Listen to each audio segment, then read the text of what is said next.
Well, good morning, Mr. Cuthbert. Sorry I wasn't up early enough to have breakfast with you. Suppose it's because I slept fitfully, worrying about whether I am to stay. I've been out in the garden meeting all of the flowers. And the radiantly beautiful cherry tree I saw shimmering in the moonlight outside my window last night. I named it Snow Queen. Oh, don't you feel as if you love the world on a morning like this? Everything's so cheery. I can even hear the brook laughing all the way up here. Oh, I'm not in the depths of despair this morning. I never can be in the mornings. Isn't it splendid that there are mornings? I do feel very sad, though. Been imagining what it would be like if you did want me after all. It was all a great comfort while it lasted. When you have to stop imagining, that hurts. Hello, Miss Cuthbert.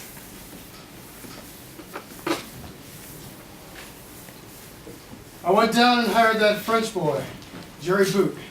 He'll be up in a few to help with the chores.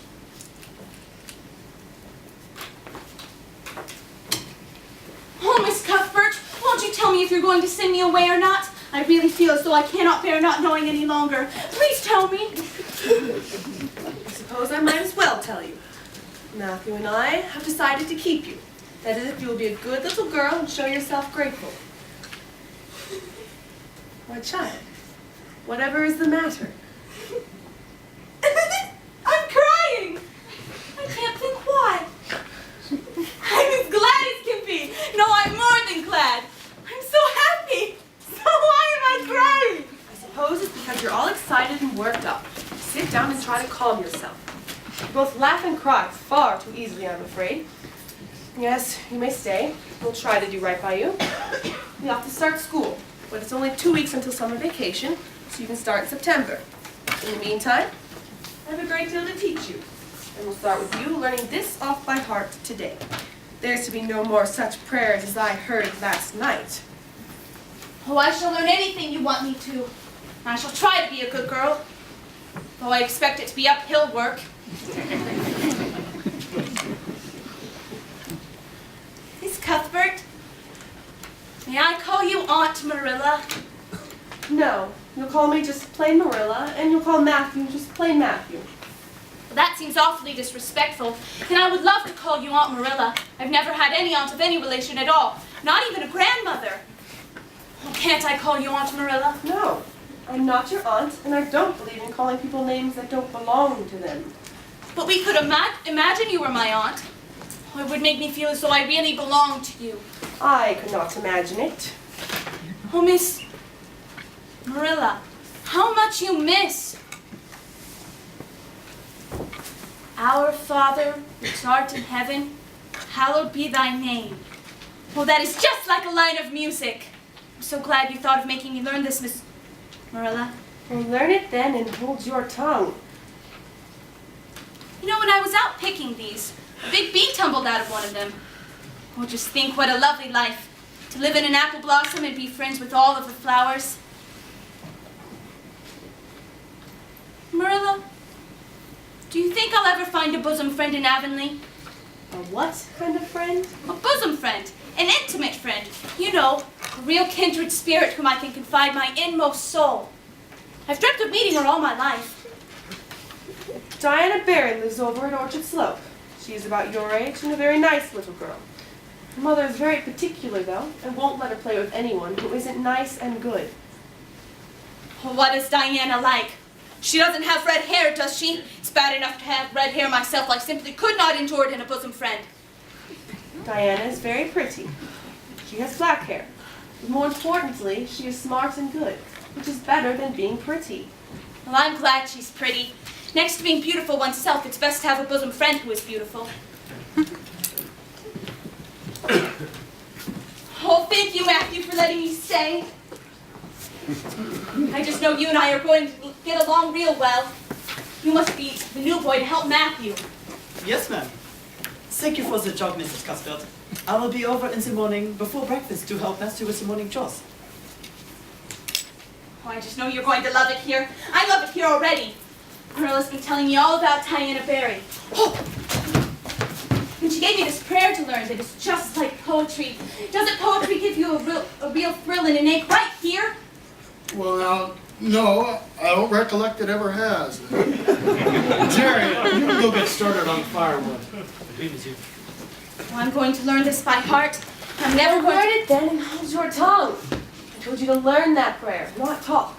It seems impossible for you to stop talking if you've got anybody that will listen to you. So go up to your room and learn it. Yes, ma'am. Can I take the apple blossoms with me for company? No, go to your room. That child could talk the hind leg off a mule. Yoo-hoo! Marilla! Oh, good morning, Matthew. I've come by to inspect the new boy you're adopting. It's a great responsibility you're taking upon yourselves. The town had all a twitter about it, and I feel it's my responsibility to properly report on what sort of child is moving into the neighborhood. Where is he? Well, Rachel, there was a bit of a mistake, and they sent a girl instead. A girl. Well, surely you're going to send her back. We could, but we have decided not to. Matthew took a fancy to her, and surprised as I am, I must say I like her myself. She's a real bright little thing, Rachel. You have no experience with raising children, and there's no telling how the child will turn out. Not that I want to discourage you, I am sure. We are not discouraged. When we make up our mind stays made up. I suppose you'd like to see her. Anne, could you come down here, please? I have someone I'd like you to meet. She's terribly skinny and homely, Marilla. Come here, child, and let me have a look at you. Waffle heart! Such freckles! And hair as red as carrots. Come here, child, I say. I hate you! I hate you! I hate you! I hate you! How dare you call me skinny and ugly? How dare you say I am freckled and redheaded? You are a rude, unfeeling, and apple-eyed woman! Anne! How would you like to be told that you are fat and clumsy and have the spark of imagination? You have hurt my feelings worse than they were ever hurt before, and I will never forgive you for it! Never!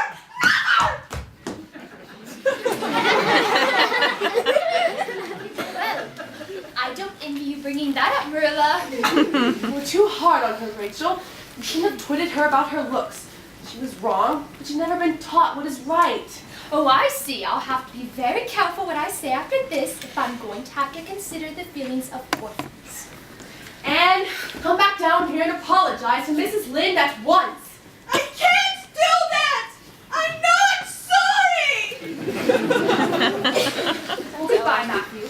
Marilla, I hope you'll come and see me as usual. But don't expect me to come visit here again if I'm to be flown at in such a manner. She would act like that to Rachel Linde, of all people. It's a good thing Rachel Lynde got a calling down. She's a meddlesome old gossip. Matthew Cuthbert, I'm amazed at you. You know Anne's behavior was dreadful. She must be made to apologize.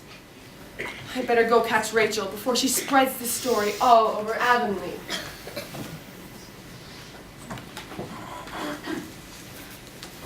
Anne, it's Matthew. Marilla's gone out. Would you come down and talk to me, please? Anne, don't you suppose you should have it over with? Marilla's a dreadful determined woman, Anne. Dreadful determined. It'll have to be done sooner or later.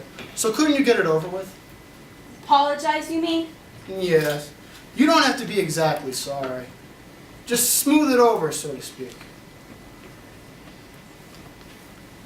All right. I'd do anything for you, Matthew, if you really wanted me to. Besides, I am ashamed that I lost my temper. It's just so humiliating to have to apologize when the other person was wrong. Here she comes now. Just say you're sorry. Don't tell Marilla I said anything. She'll think I'm sticking my oar in, and I promise not to do that. I'll just go out the front door. Wild horses couldn't drag it from me. Well, Anne, I'm glad to see that you have decided to come back down. I hope you're ready to apologize to Mrs. Linde, my neighbor and friend. Oh, Mrs. Linde, I am so extremely sorry. Mere words could not describe my sorrow. Not even if I used up a whole dictionary. I behaved terribly to you, and I've disgraced my dear friends Matthew and Marilla, who have let me stay at Green Gables even though I'm not a boy. Oh, it was wicked of me to fly into a timber because you told me the truth. My hair is red and I am freckled and ugly. What I said about you was true, only I shouldn't have said it. Please forgive me, Mrs. Linde. If you refuse, it will be a lifelong sorrow. And you wouldn't want to inflict a lifelong sorrow on a poor orphan now, would you? Oh, please say you'll forgive me, Mrs. Linde. There, get up, child. Of course I forgive you. I guess I was a little hard on you, but you mustn't mind me, that's what. I am known to be a little outspoken. It can't be denied that your hair is dreadful red, but I knew a girl once with hair every mite as red as yours when she was little. But when she grew up, it turned into a real handsome auburn. Yours may too. Oh, Mrs. Linde, you have given me hope. I will always feel as though you were a benefactor. Oh, to think my hair might be a handsome auburn when I grow up. Marilla, may I go out now? There's so much more scope for the imagination outdoors.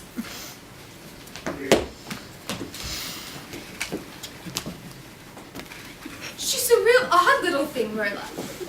But there's something taken about her after all. I'm not surprised anymore at you and Matthew keeping her. I rather like her myself. But she's got to learn to live among civilized folk now. Get her into Sunday school. They're having a Sunday school picnic over by Barry's Pond next week, and I want you to take Anne. You'll also need to get her some new clothes so she'll fit in with the other girls. She might turn out all right after all.